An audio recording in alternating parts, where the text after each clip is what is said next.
გამოშვება სპორტის თემით განვაგრძობთ.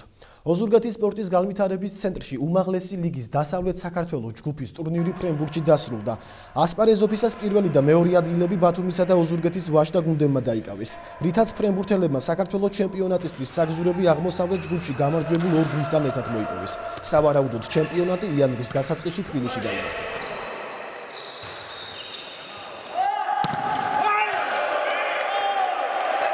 გურიაში ტარდება ოზურგეთში უმაღლესი ლიგის ფრენბურთელთა ტურნირი, რომელიც გასული ვართ ფინალში დღეს ტარდება პირველ-მეორე ადგილის მომავალში აღმოსავლეთში ვითამაშებთ და გვაქვს წინსვლა იმის რომ ოზურგეთში ჩატარდეს რაიონული პირველობებიც.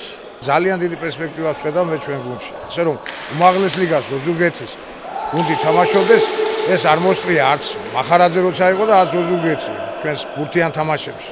კვადრულობაში ყვა ფეხბურთი, კალათბურთი და არც ფრენბურთი თამაში. და დაპირება არის რაიონის ხელმძღვანელობიდან რომ ეს გუნდის კიდევ გაძლიერება შეძგება და ფინანსური დახმარებასაც გვირდებიან და ჯერავს ამ გუნდის მომავლისა.